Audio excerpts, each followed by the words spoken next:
श्री गणेशाय नमः। ओम नमो भगवते वासुदेवाय।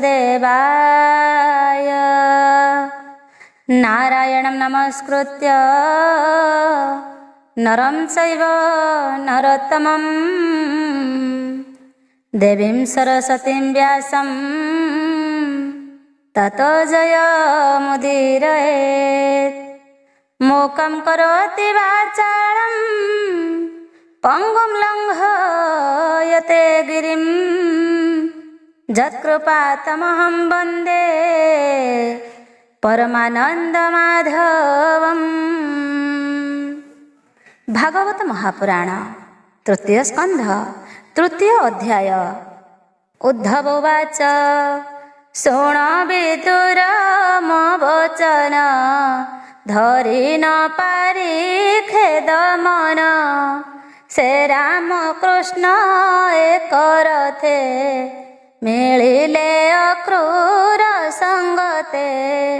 माता पितांकर कुशल पुछन्ति राम आदि मूल।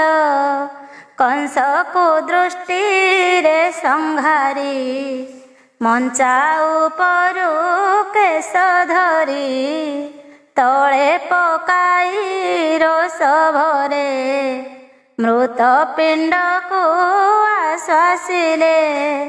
तहु ब्राह्मण घरे जाई सकल विद्या शिक्षा पाई। गुरु दक्षिणा अर्थे पुणी जमर घरु पुत्र आणी। गुरु कामिनी तोष करी पुणी मिलिले निज पुरी। भीष्म दुही ताकु हरी कुंडी नगरे विजय करी। गंधर्व वृत्ति आचरिले बळे से कन्या को हरिले। शृगाल मध्यु सिंह जेन्हे स्वभावे हरइते सने। कौशलपुरे नरहरि शपथ षण्ढ बद्ध करी। कन्या लभिले नंद बाळ जिणे सकल शत्रु बळ। सत्यभामार बोले पुणे नंदन बनु चक्रपाणी। बळे हरिले पारिजात लीलाए जिणी सचिनाथ। पुरे स्थापिले वृक्ष नेई पत्नी प्रिय भाव बही। गरुड़े बसी भावग्राही नारकासुर पुरे जाई। देखिले ताहार भुवन तेजे की जिणीछि गगन। चक्रे ताहार मुंड हाणी तेज प्रसरे धरणी। बोलई कलु पुत्र नाश धरणी वचने विश्वास। नारका पुत्र कुमुरारी ताराज्ये अभिषेक करी। नारका अंतपुरे हरि कोटि कंधर्प रूप धरी। कन्याए देखी काम भोळे चाहन्ति नयन निरोळे। 16 सहस्र शताधिक पुष्पवरसी अतिरेक। हरिଙ୍କୁ बरिले सकळे मंगल शुभ लग्न बेळे। ताहाଙ୍କୁ निज पुरे आणी एक मुहूर्ते चक्रपाणी। विवाह କହେଲେ ବେଦ ମତେ ଶୁଣ ତାହାଙ୍କ ପୁତ୍ର ଯେତେ 10 କୁମାର କନ୍ୟା ଏକ ଆତ୍ମା ସଦୃଶ ରୂପ ରେଖ କାଳ ଦମନ ଜରାସନ୍ଧେ ସାଲୋ ସମସ୍ତ ପୁର ରୁନ୍ଧେ ତାହାଙ୍କ ନିଜ ତେଜ ରାଶି ସୁଜନ ବାନ୍ଧବ ବିକାଶୀ ସମ୍ବଲ ଦିବିନ୍ଦ ବାନର ସୁର ଉଲୋଳ ବାଣାସୁର ସେ ଦନ୍ତ ବକ୍ର ଆଦି କରି ତାହାଙ୍କୁ ସଂଗ୍ରାମେ ସଂହାରି ଏବେ ତ ଜ୍ୟେଷ୍ଠ ଭ୍ରାତା ସୁତେ ଅନେକ ନୃପତି ସମତେ ସଙ୍ଗତେ ନିଜ ବଳ ଘେନି ଚରଣେ କମ୍ପଇ ମେଦିନୀ ମିଳିଲେ କୁରୁକ୍ଷେତ୍ର ମଧ୍ୟେ ଜିଣି ଭୁଞ୍ଜିବେ ମହି ଯୁଦ୍ଧେ କର୍ଣ୍ଣ ଶକୁନି ଦୁଃଶାସନ ସ୍ୱଭାବେ ଦୁଷ୍ଟ 3 ଜଣ ଏହାଙ୍କୁ କରିଣ ବିଶ୍ୱାସ ଏଣେ ହୋଇଲେ ଅର୍ଦ୍ଧାୟୁଷ ଦେଖ ପଡ଼ିଲେ ରଣ ମଧ୍ୟେ ମୂଢ଼ ଧର୍ମ ଦୋଷ ବାଦେ ଶୁଣ ବିଦୁର କହୁଁ ତୋତେ ଶୁଣି ଭାଳିଲା ଆତ୍ମା ଗତେ ଏ ଭୀଷ୍ମ ଦ୍ରୋଣ କୁରଗଣ ମରଣେ ଅନେକ ରାଜନ ଭାରାନି ବାର ଅର୍ଥେ ମହି ସଂସାରେ ଅଳପ ମଣଇ ଏଣେ ମୋହର ଯଦୁବଂଶ ଏମନ୍ତ ଭାରା ଅବଶେଷ ମধ্যে ଅରୁଣ ଚକ୍ଷୁ କୋପେ ସର୍ବେ ମରିବେ ବିପ୍ର ସାପେ ଏଣେ ନ ମଲେ ନ ମରନ୍ତି ଏମନ୍ତ ଯୋଗ ମାୟା ଚିନ୍ତି ଏମନ୍ତ ମନେ ଚିନ୍ତା କରି ଧର୍ମସୂତଙ୍କୁ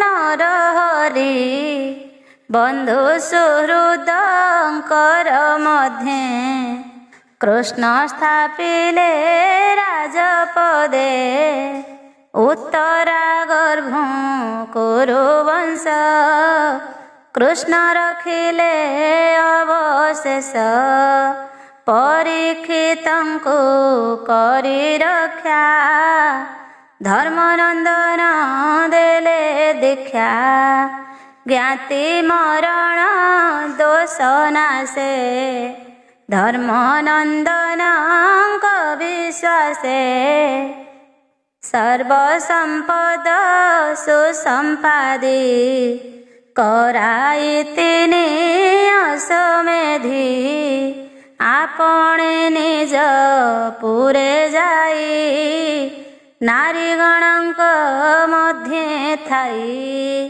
ଗୃହସ୍ଥ ଧର୍ମ ବେଦ ମତେ କୃଷ୍ଣ ଆଚରିଲେ ଜଗତେ ନାରୀଙ୍କ ମନ କୃଷ୍ଣ ମୋହି ଗୃହ ଚରିତେ ଗୃହେ ଯାଇ ଯେ ଧର୍ମ କରେ ପରଲୋକେ କୃଷ୍ଣ ସ୍ଥାପିଲେ ଅତିରେକେ ଏମନ୍ତେ ବହୁତ ବରଷେ କ୍ରୀଡ଼ିଲେ ଗୃହାଶ୍ରମ ଆସେ ଦେବ ମାୟାରେ ସୁଖ ଲୋଡ଼ି ପୁରୁଷ କର୍ମର ଅଧୀନ ଯୋଗେଶ୍ୱରଙ୍କୁ ଯେ ଗହନ ସେ ହରି ବିଷ୍ଣୁ ମାୟା କରି ନିଜ ସୁତଙ୍କ ମନ ହରି ସେ ପୁତ୍ରେ କ୍ରୀଡ଼ା ରସ ବନେ କୋପେ ଚିନ୍ତିଲେ ବିପ୍ରମନେ ସେ ବ୍ରହ୍ମ ସାପ ପାଇ ପୁରୀ ଅଦ୍ଭୁତ ଦେଖିଲେ ବିସ୍ତାରୀ କୃଷ୍ଣ ବଚନ ଶାନ୍ତି ଅର୍ଥେ ପ୍ରଭାସେ ମିଳିଲେ ସମସ୍ତେ ସେ ଜଳେ ସାରିଲେ ସ୍ନାନ ପିତୃତର୍ପଣ ପିଣ୍ଡ ଦାନ ପୂଜିଲେ ଦେବ ଋଷିଗଣ ଦାନେ ସନ୍ତୋଷିଲେ ବ୍ରାହ୍ମଣ ତିଳ ରଜତ ଯେ ସୁବର୍ଣ୍ଣ ବଚନ କୋମଳ ଧୀନ ରଥ କୁଞ୍ଜର ଅସଦାନ ଧରଣୀ ତୁଲେ କନ୍ୟାମାନ ଅନ୍ନ ସହିତେ ନାନା ରସେ ବିପ୍ରଙ୍କୁ ଭୁଞ୍ଜାଇ ହରସେ ହେମନ୍ତେ ଯଦୁ ଭୋଜଗଣ ଗୋବିପ୍ରେ ସେବା ତାଙ୍କ ମନ ସ୍ୱଭାବେ କରି ଉପବାସ ରାତ୍ର ବଞ୍ଚିଲେ କରି ରାସ ଏ ଯଦୁ ବଂଶର ଚରଣେ ସୁଜନେ ଭଜନ କ୍ଷଣେ ହୋଇଲେ କୃଷ୍ଣର ବିଶ୍ୱାସ କହିଲେ ଜଗନ୍ନାଥ ଦାସ। इति श्रीमद्भागवते महापुराणे पारमहंस्यां संहितायां वैयासिक्यां तृतीयस्कन्धे विदुर उद्धव संवादे नाम तृतीय अध्याय। चतुर्थ अध्याय। उद्धव उवाच एबे विदुर शुण सुखे से जदुगणे रात्रि मुखे बारुणी मद्य कले पान तेणु होइले हत ज्ञान मन हरिले मद्य तो से भोल होइले बुद्धि ध्वंसे मर्म भेदन दुष्ट वाक्ये कंदल कले के रजनी अर्धे जदु बळे कंदल युद्धे नाश गले तत्क्षणे आत्मा माया गति विश्वासी प्रभु दासरथी मिलिले सरस्वती कूले बळे अवस्थ तरु मूले निज कूलर बध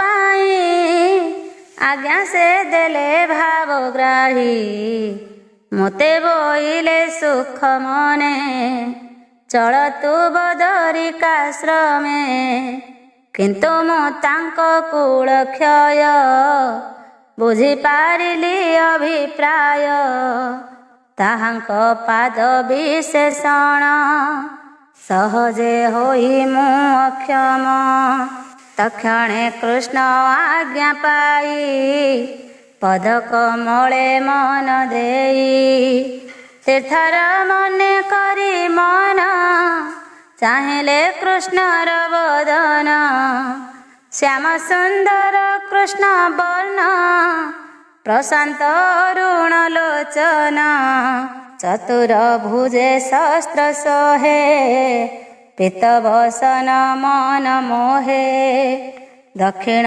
पाद वाम जंघे तृतीयासन मन रंगे एबे हो कुरु वीर शुण मैत्रेय मिलिले तक्षण व्यास मुनिक सखा हन्ति आनंदे भुवन भ्रमन्ति तत्क्षणे कृष्ण पासे जाई पादे न मिले शिर देई मुनिगणक अनुरागे जेवा कहिले कृष्ण भावे मैत्रेय शुण मो वचन मुहि जाणई तोर मन दुर्लभ ज्ञान देवी तोते संसार तरी बुझे मन्ते पूर्वे ब्रह्मार यज्ञ काले सकले बसी एक मेले लभिले जोग अष्टनिधि मोर चरणे ज्ञान बंदी ए जोग सर्व पूर्वे सिद्धि यज्ञ प्रकारे सर्व साधि तहि वैराग्य दृढ़े चिंती सुख सनक ज्ञान चिंती विषय रसे भोग चिंती जे प्राणी स्वधर्म छाड़ती भक्ति वैराग्य जार नाही सेवा लभिबे अबा काहीं ए ज्ञान ब्रह्मार समीपे मुहि कहिली पद्म कल्पे ता ब्रह्म ज्ञानर महिमा करन्ति जारे आनसीमा एणु पंडित मुनि जने दृढ़े विचारी अनुमाने ए भागवत धर्म चिंती ए भव जळु तरी जानती एमंत परम वचन अमृत शुणिण मम मन तानुग्रह प्रतिक्षणे कल्पिला ताहार स्मरणे कृष्णर स्नेह मोर देहि रोम पुलके तनु दही कर जुगल देई मुंडे कहे से बाळ कर तुंडे भोनाथ तोर पाद पद्मे जे प्राणी भजिले आनंदे तांको ए अशेष जगते धर्मार्थ काम मोक्ष अर्थे दुर्लभ नहे लभिबार ए निश्चय मोहर विचार मोहर एणे आशा नाही तथापि तो पादे भजई निष्क्रिय होई कर्म करू अज होई न देह धरू तु निजे काल रूप होई शत्रु भय रे दुर्गा ध्याई तु निजे आत्महत होई बहु स्थिर रे मन देई ए सबु व्यापार देखिण पंडित हेले हत ज्ञान मंत्रणा अर्थे मते राई आगरे समीपे बसाई स्वभावे अकुंठित बुद्धि अखंड आत्मा ज्ञान सिद्धि सर्वज्ञ वाक्य जार तहि से किंपा मते पचारई एणु मो मने खेद पाई तो माया गहने भ्रमई जे आत्मज्ञान तु एकांते कहिलु ब्रह्मार ग्रते मुझे शुणिबाकु क्षम कह हे पुरुष उत्तम जे ज्ञान मार्गे तोते चिंती ए माया संसार तरंती एमंते पचारंते मोहि से कृष्ण मते दया बही माया रे तहि निज ज्ञान कहिले कमल लोचन से तीर्थ पाद जगन्नाथ मोहर हृदय आराधित से हरि गुरु ज्ञान पाई श्रीपाद पद्मे शिर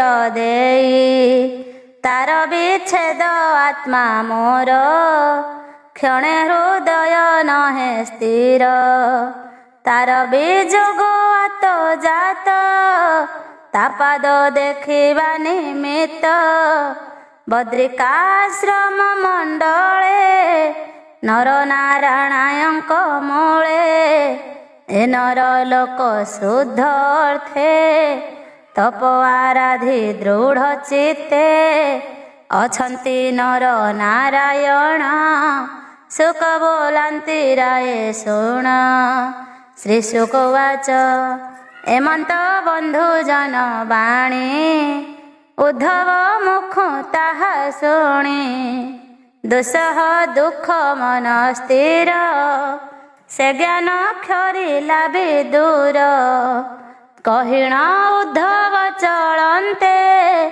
ବିଦୂର ପଡ଼େ ପାଦ ଗତେ ପୁଣି ବିଶ୍ୱାସେ ତାକୁ ବହି ବୋଲେ ଚରଣେ ଶିର ଦେଇ ବିଦୁର ବାଚ ଉଦ୍ଧବ ଶୁଣ ମୋ ବଚନ ତୋର ଠାକୁର ଭଗବାନ ଯେ ଜ୍ଞାନ କହିଛନ୍ତି ତୋତେ ଉଦ୍ଧବ କହ ମୋ ଗ୍ରତେ ଯେ ନର ଜ୍ଞାନ ଧ୍ୟାନ ଭୋଳେ ପଶନ୍ତି ତା ପାଦ କମଳେ ଉଦ୍ଧବ ବାଚ ଶୁଣ ବିଦୁର ମୋ ବଚନ ସେ ଯୋଗେଶ୍ୱର ତତ୍ତ୍ୱ ଜ୍ଞାନ ଜୀବନ ଛାଡ଼ିବାର ବେଳେ ମୈତ୍ରେୟ ମୁନିଙ୍କ ସୁମେଳେ ସମ୍ପୂର୍ଣ୍ଣ ଜ୍ଞାନ ତାକୁ ଦେଲେ ନିଜ ଭୁବନେ ବିଜେ କଲେ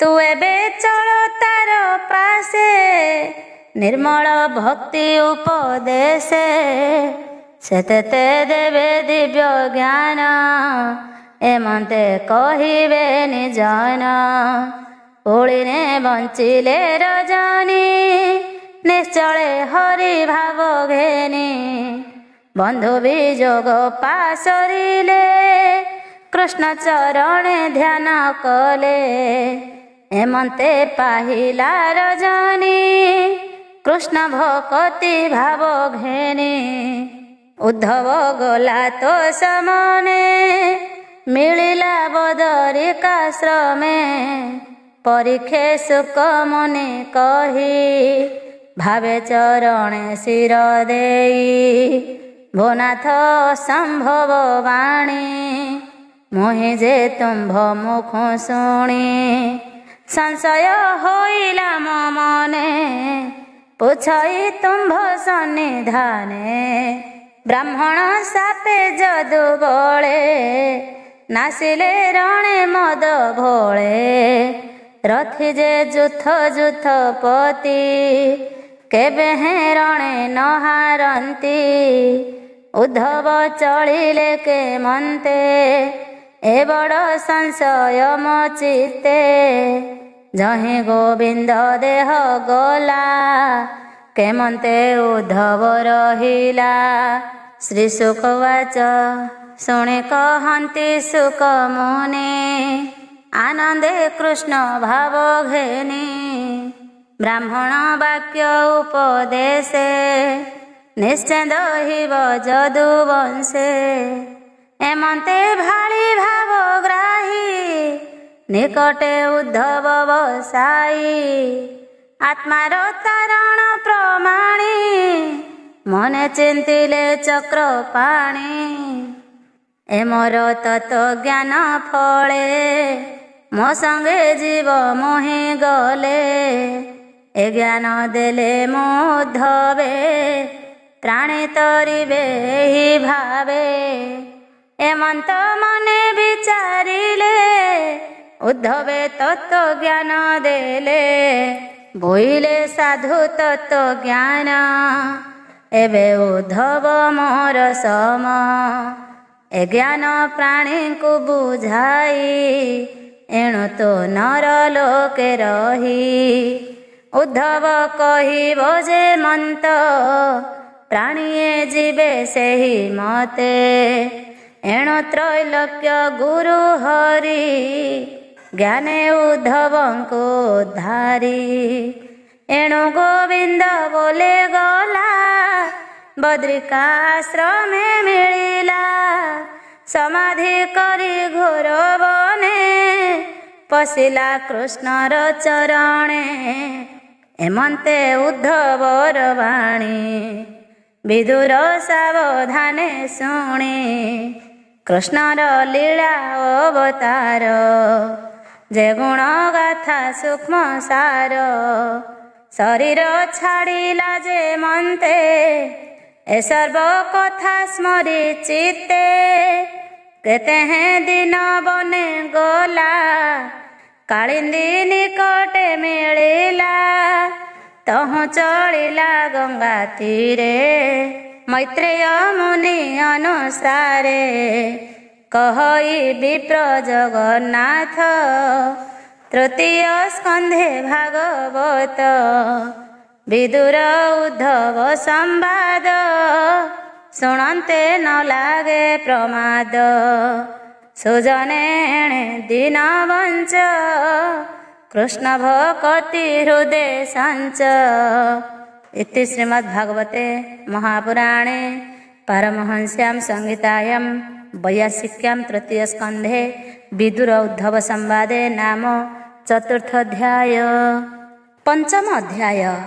श्री शुक उवाच शुण हे कुरु नृपवर गंगार तीरे से विदुर से गंगा तीरे उपवन दृढ़ निश्चले योगासन अगाध बोध साधे ऋषि वृक्षर तले सेहु बसी मैत्रेय नाम ताहांकर तेजे उदय कि भास्कर तांक समीपे बेगे जाई निमिषे मात्र सेहु रही।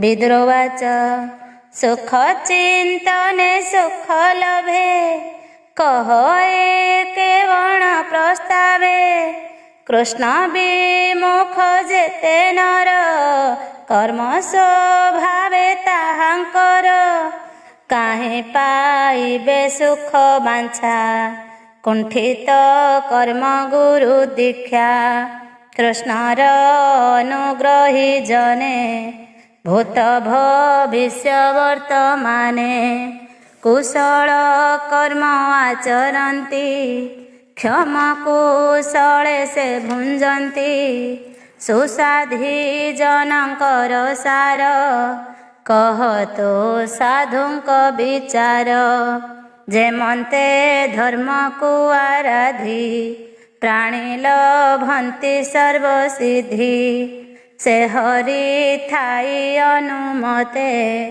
भकत भाव हृदगते निर्मल चित्ते ज्ञान कहे जन्म मरण पाप दहे से हरि नाना अवतारे संसारे केते कर्म करे स्वभावे त्रिलोक्य ईश्वर ब्रह्मा शंकरे अगोचर स्वभावे चेष्टा जार नाही किं पाई संसार सर्जई ब्रह्मांड करी नाना मूर्ति जे जीव जीवन्ते जीयन्ति जीवंक मध्य सुखे सहे केवल आत्मा सुखे मोहे जोगेश्वरंक हृदय देशे स्वभावे रहे को आसे बहु प्रकारे प्रकाशई रवि जे सने शून्य थाई किबा बिहरे जगते रूप प्रकाशे बहुमते कर्म करई जगते गोविंद प्रसन्न अर्थे से हरि चरित मृत शुणी संतोष नोहे चित्त से आदि लोकनाथ हरि जे अबा तत्व आश्रय करी लोक आलोक रक्षा पाल जे अबा भुवन मंडल नाना प्रकारे भेद करी प्राणी को कर्म सूत्रे धरी से नारायण आत्मजोनि विश्व सर्जई ताहा घेनी एक कथा कह मुनि मते संसार तरी विजे मते व्यासंक मुख अनुक्षणे शुणिछि तुषित श्रवणे अल्प सुख ଲକ୍ଷଣ ସେ କାହିଁ ହରିବ ମୋ ମନ। କୃଷ୍ଣ ଚରିତ ତୀର୍ଥପ୍ରଦ ହରଇ ବିଷୟା ବିଷାଦ। ସକଳେ ପୁଛେ ମୁନି ଗଣେ ଯାର ଚରିତ ଅନୁକ୍ଷଣେ। ସ୍ତୁତି କରନ୍ତି ଆତ୍ମଭାବେ କେବଳ ଆତ୍ମଜ୍ଞାନ ଲଭେ। ଯେ କଥା ପଶି କର୍ଣ୍ଣ ଦ୍ୱାରେ ସୁତୀକ୍ଷ୍ଣ ଚକ୍ର ଘେନି କରେ। ଯେ କର୍ମ ଗୃହ ବନ୍ଧେ ଥାଇ ତ୍ରିଗୁଣର ଯୁଗଳେ ଦେଇ। ଜନ୍ମ ମରଣ ମାର୍ଗେ ଟାଣେ ସେ କର୍ମ ଛିଡ଼େ ତତକ୍ଷଣେ। ଏମନ୍ତ କୃଷ୍ଣ କଥା ଯେତେ କହିଲେ ମୈତ୍ରେୟ ଗ୍ରତେ। ଯାହା ଶୁଣନ୍ତେ କର୍ଣ୍ଣ ପଥେ ମନ ନ ରହେ ଅବା ଦୁଃଖେ। ଯାହା ଶୁଣନ୍ତେ ନୀତି ନୀତି ନିବିଡ଼େ ବଢ଼ଇ ପିରତି। ସେ ହରି ଶ୍ରବଣ କଥନେ ଯେ ପ୍ରାଣୀ ବଞ୍ଚେ ଅନୁକ୍ଷଣେ। ସକଳ ଦୁଃଖ ତାର ହରେ ରବି ଯେ ସନେ ଅନ୍ଧକାରେ। ଯେ ହରି କଥନେ ବିମୁଖ ତାର ଜୀବନ ବ୍ୟର୍ଥ ଦେଖ। ତାହାର ଅମଙ୍ଗଳ ଶ୍ରୁତି କର୍ଣ୍ଣ ସକାଶୁ ନାଶ ଜାନ୍ତି। ବିକଳ୍ପ କଳ୍ପ ସୂଚି ଘର ସକଳ କଥା ମଧ୍ୟେ ସାର। ପୁଷ୍ପର ରସ ମଧ୍ୟ ଯେହ୍ନେ ଉଦ୍ଧରି ମଧୁ କରେ ପାନେ। ଏଣୁ ଗୋବିନ୍ଦ କଥା ଯେତେ ଆଗମ ନିଗମ ଉକତେ। ଉଦ୍ଧରି କହ ବିପ୍ରମତେ ଜୀବର ମୋକ୍ଷ ଆତ୍ମତତ୍ତ୍ୱେ। ସୃଷ୍ଟି ପାଳନ ସଂହରଣେ ଯେ ହରି ଆତ୍ମା ମୋକ୍ଷ ଗୁଣେ। ନାନା ପ୍ରକାରେ ଶକ୍ତି ଧରେ ଅଶେଷ ଶରୀରେ ବିହରେ। ଆତ୍ମା ପୁରୁଷ କର୍ମ କରେ ଆନନ୍ଦେ ସଂସାରେ ବିହରେ। ତାହାର ଗୁଣ କର୍ମ ଯେତେ ଭୂମୁନି କହ ମଗ୍ରତେ। ଏମନ୍ତେ ବିଦୁରର ବାଣୀ ଆନନ୍ଦେ ମୈତ୍ରେୟ ଶୁଣି। ଏ ଜୀବ ନିସ୍ତରେ ଯେମନ୍ତେ କହନ୍ତି ବିଦୁର ଗ୍ରତେ। ମୈତ୍ରେୟ ଉବାଚ ବିଦୁର ସାଧୁ ତୋ ବଚନ ଯେଣେ ତରିବେ ଦୁଃଖୀ ଜନ। ଏକଥା ହରି ପରାୟଣ ବିସ୍ତାରି ପୁଛ ତୁ କାରଣ। ବ୍ୟାସର ବୀର୍ଯ୍ୟେ ତୁ ସ୍ୱଭାବେ ଜନ୍ମ ଲଭିଲୁ ହରି ଭାବେ। ସୁତୀର ଗର୍ଭେ ତୋର ଜାତ ଏଣୁ ତୁ ବ୍ୟାସଙ୍କର ସୁତ। ସେ ବିପ୍ର ଶାପ ମୋକ୍ଷ ଅର୍ଥେ ହରି ଭଜିଲୁ ଅବିରତେ। ସେ ହରି ପ୍ରାଣ ତ୍ୟାଗ କାଳେ ବନେ ପିପଳ ବୃକ୍ଷ ମୂଳେ। ତୋହର ଅର୍ଥେ ମତେ ଜ୍ଞାନ କହିଲେ ଦେବକୀ ନନ୍ଦନ। ସେ ଫଳ ତୋତେ ମୁଁ କହିବି ଶୁଣନ୍ତା ପ୍ରାଣୀ ନିସ୍ତରିବି। ସେ ହରି ଯୋଗ ମାୟା ବଳେ ଲୀଳା ବିହରେ ଶୟଳେ। ବିଶ୍ୱ ସର୍ଜନ କରେ ହରି ଯେ ରୂପେ ଯେ ବା କର୍ମ କରି। ସୃଷ୍ଟିର କାଳେ ଭଗବାନ ଆତ୍ମାକୁ ଆତ୍ମା ରୂପେ ଧ୍ୟାନ କରିଣ ଦେଖେ କକ୍ଷିତି ସେ ପୁଣି ଆତ୍ମଜ୍ଞାନେ ଥାନ୍ତି ବିଶେଷ ଶକ୍ତି ତାର ଦେହେ ରହି ଆତ୍ମଜ୍ଞାନ ମୋହେ ସେ ଶକ୍ତି ବଳେ ଜ୍ଞାନ ସ୍ମରି ତକ୍ଷଣେ ମାୟା ରୂପ ଧରି ସତ ସତ ଆତ୍ମା ଯାର ଯେ ଭାବେ ସ୍ଥିତ ଏ ସଂସାର ସେ ମାୟା ବଳେ ବିଧି ରୂପେ ତ୍ରିଗୁଣ ମାୟା ଗୁଣ ସୁଖେ ପୁରୁଷ ରୂପେ ବୀର୍ଯ୍ୟ ଥାଇ ସେ ବୀର୍ଯ୍ୟ ସୁଖେ ପ୍ରକାଶଇ ଅବ୍ୟକ୍ତ ବଳେ କାଳ ବଳ ମହତ ହୃଦୟ ନିଶ୍ଚଳ ସେ ଦିବ୍ୟ ଗୁଣ କାଳ ଅଂଶ ଅନ୍ଧାରେ ଯେହ୍ନେ ରବି ଦୃଶ୍ୟ ଆତ୍ମାରେ ଆତ୍ମା ଜ୍ଞାନ ବଳେ ଲହରୀ ଯେହ୍ନେ ସିନ୍ଧୁ ଜଳେ ସେ ପୁଣି ଈଶ୍ୱରର ଇଚ୍ଛା ତହୁଁ ପୂଜେ ସୃଷ୍ଟି ଦୀକ୍ଷା ତାର ବିକାରୁ ଅହଙ୍କାର ତକ୍ଷଣେ ହୋଇଲା ବାହାର କାର୍ଯ୍ୟ କାରଣେ ତାର ଦେହ ଭୂତ ଇନ୍ଦ୍ରିୟ ମନମୟ ବିକାର ରାଜସ ତାମସ ଏ ତିନି ରୂପେ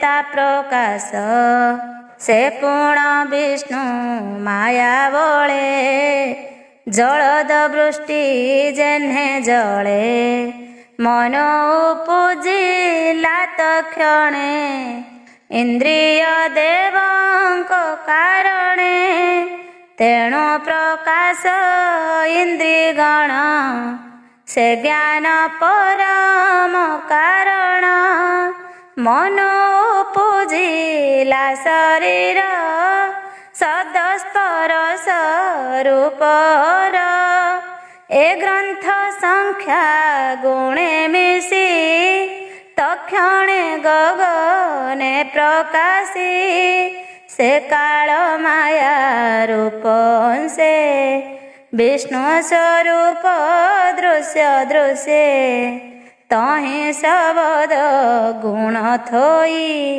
ଶୂନ୍ୟ ଶବଦ ପ୍ରକାଶଇ ଯାହାର ତହୁଁ ବେନି ଗୁଣ ଶବଦ ସ୍ୱରୂପ ଲକ୍ଷଣ ସେ ପୁଣ୍ୟ ବଳେ ବିକଶିତ ଜ୍ୟୋତି ତାହାର ତନୁ ଜାତ ସେ ଜ୍ୟୋତି ରୂପ ମଧ୍ୟ ଥୋଇ ସର୍ବ ଶରୀର ରସ ପାଇ ବାୟୁ ବିକାରେ ଯେହ୍ନେ ଜଳ ସର୍ବ ଶରୀର ରସ ମୂଳ ଏ ତିନି ଗୁଣ ଜଳେ ଥୋଇ ଭୂମି ଉପୂଜେ ଜଳେ ଥାଇ ଏମନ୍ତେ ସୂର୍ଯ୍ୟ ପରିବାର ଭୂତ ଇନ୍ଦ୍ରିୟଙ୍କ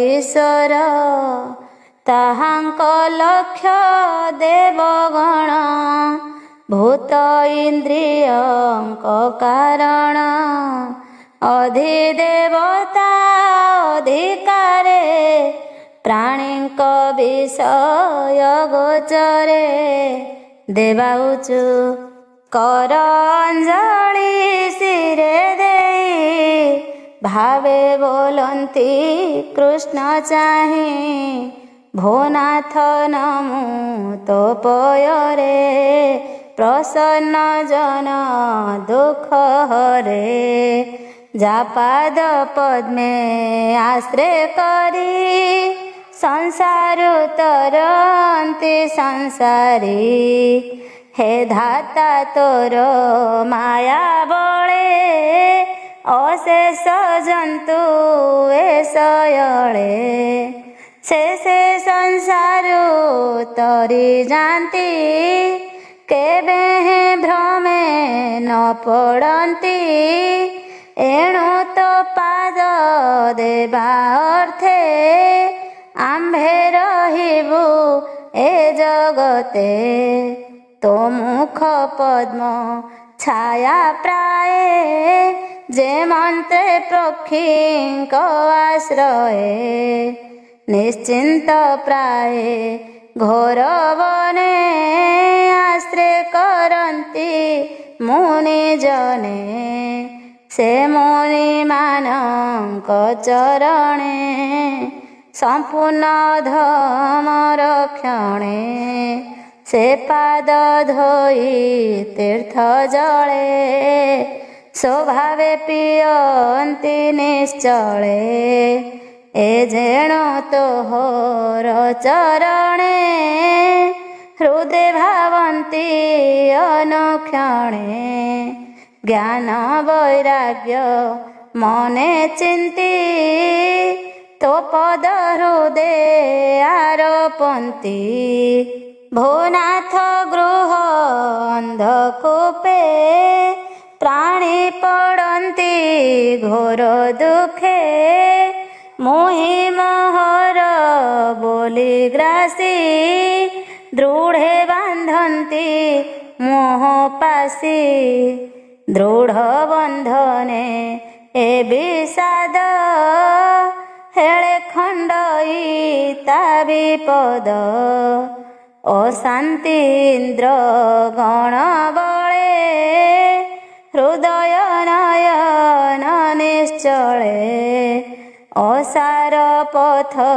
न देखन्ति जे कल्प संवाद विभूति तो कथा सुधार सपान प्रबोध भक्ति विद्यमान वैभाग्य शांति जे मणन्ति निर्भय विष्णु एका थान्ति अपरे जेते मुनि कोळे आत्मा विजोग स्नेह मेळे तोर प्रकृति मुख तरी तो पाद कमल आवरी तोर सेवारे श्रम तुटे अशेष माया बंध फिटे लोक सर्जिवा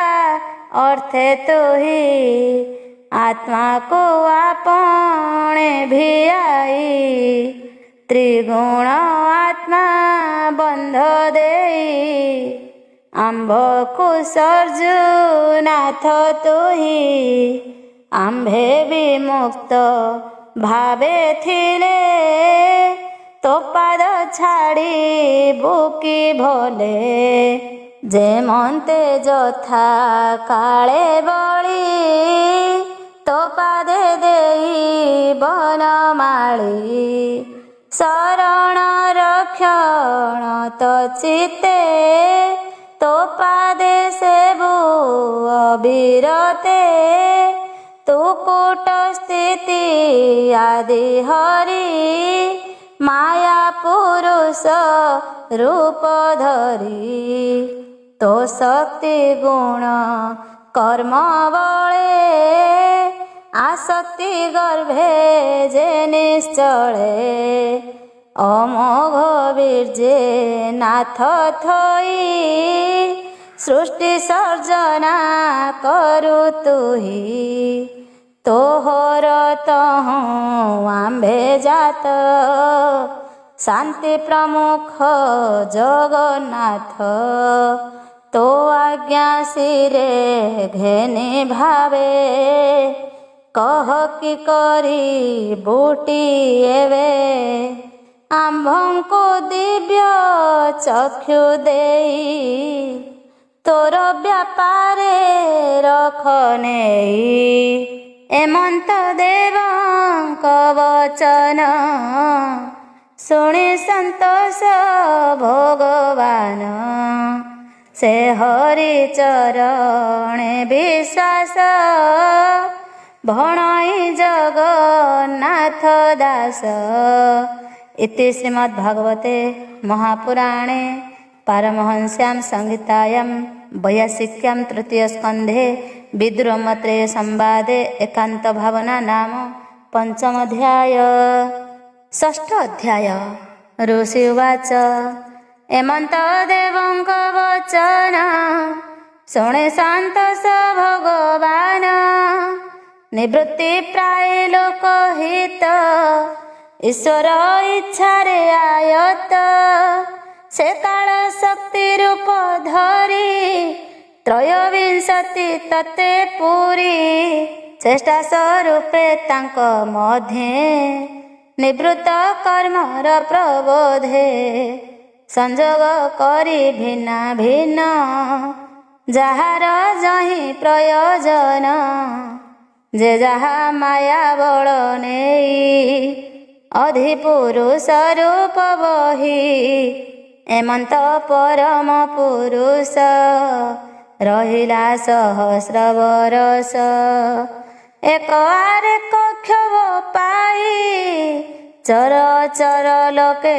तहि सुवर्णमय से पुरुष रहिला सहस्र बरस से जल रूपी नारायण अनादि परम कारण सकल जीवे आत्मा से ही सर्व शरीरे संचरई संसारे जेते प्रजापति विश्व संसार को सृजंती से देव कर्म शक्तिमय विभाग करी आत्मा देह सर्जिला एकादश तीनि इंद्रिय बेपारे कर्म घेनी अशेष प्राणी आत्मा हरि निज भुवने रूप धरी आदि अवतार वचने ए भूत ग्रामे भिन्ने भिन्ने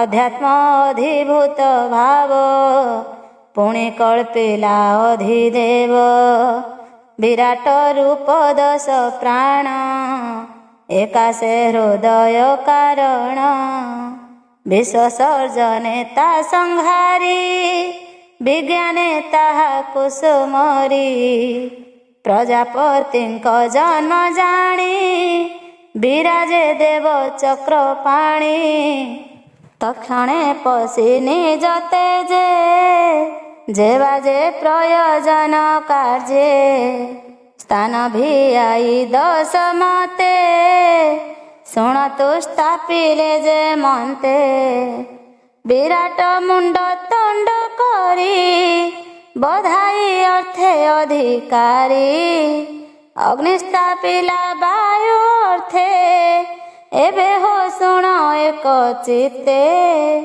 सम्मुख मध्ये ताकु भेदी वरुण रसना संपादी ताहा बोरी षडर से लिंग रहिले दृढ़ देशे तहु नासिका जहु हेला अश्विनी कुमार रहिला शरीर तक जे होइला वायु देवता आश्रय कला सही तो करु स्पर्श ज्ञान होइला एक कथा प्रमाण कर्ण दुईटी जहु हेले दश दिग जे आवरिले तो करु चर्म भिन्न हेला औषधि लोमरे बसिला ସେହି ଲୋମରୁ କଣ୍ଡୁ ଆଦି ହୁଅ ସ୍ପରଶ ସୁଖାଦି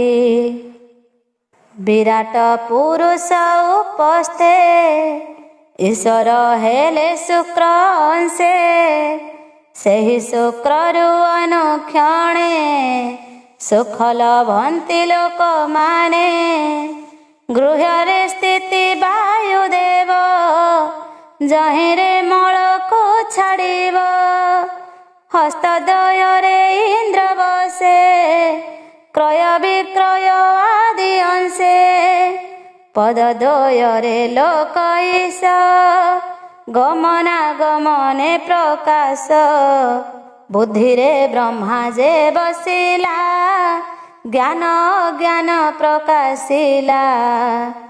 ତା ଅଧ ଊର୍ଦ୍ଧ୍ୱରୁ ଆକୁଳେ, ଜେଲୋମ ତାର ବାହୁବଳେ। ମୃତ୍ୟୁ ଯା ବସିଲା ବୋରି, ମୃତ୍ୟୁ ଦେବତା ଆଶ୍ରେ କରି। ତାର ଉତ୍ସର୍ଗେ ଦୃଢ଼ ବନ୍ଧେ, ବ୍ୟାପାର ଆବୋରି ଆନନ୍ଦେ। ହୃଦୟ ଭେଦି ନିଶାକର, ଯେସନେ ବ୍ୟସନ ଗୋଚର। ଚନ୍ଦ୍ରମା ତହିଁ ଦୃଢ଼ ମତେ, ଆନନ୍ଦେ ରହିଲା ନିଶ୍ଚିନ୍ତେ। ଗୁଣ ସୁବୃତ୍ତି ଘେନି ଶୂନ୍ୟେ, ନାଭିରୁ ପ୍ରକାଶେ ଗଗନେ। ମସ୍ତକୁ ସ୍ୱର୍ଗ ଯେ ହୋଇଲା,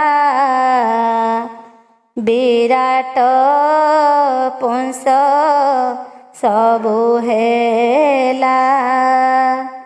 ଏମନ୍ତେ ଆତ୍ମା କୃତିମତେ, ଦେହ ଆବୋରିଲେ ନିଶ୍ଚିନ୍ତେ।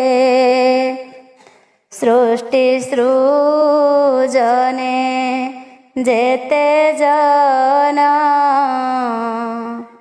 ଦେହେ କଳ୍ପିଲା ଭଗବାନ। ବ୍ରାହ୍ମଣ ବେଦ ଯେ ମୁଖରୁ, ଏ ଚାରି ବର୍ଣ୍ଣଙ୍କର ଗୁରୁ। ବିରାଟ ତେଜେ ପୁଣି ହରି, ଭୁଜ କ୍ଷତ୍ରିୟ ଜନ୍ମ କରି। ବୈଶ୍ୟ ଜନ୍ମିଲା ଉରୁ ଯୁଗେ, କୃଷ୍ୟାଦି ଜୀବିକା ସ୍ୱଭାବେ। ଏ ତିନି ବର୍ଣ୍ଣ ସେବା ଅର୍ଥେ, ଶୂଦ୍ର ଜନ୍ମିଲା ପାଦଗତେ। ତାହାର ସେବା ବୃତ୍ତି ଫଳେ, ହରି ସନ୍ତୋଷ ଏସୟଳେ। ଏ ଚାରି ବର୍ଣ୍ଣ ଏ ଜଗତେ, ସ୍ୱଭାବେ ଜନ୍ମ ଅନୁମତେ। ଜଗତ ଗୁରୁଙ୍କର ପାଦେ,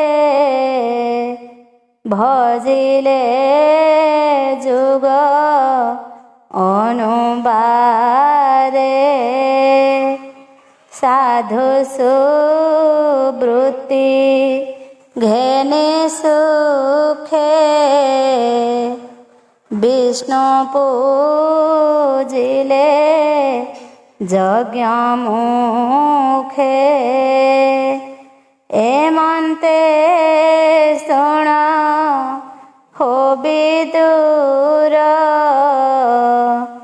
ଯାହା କହିଲେ ଗଦାଧର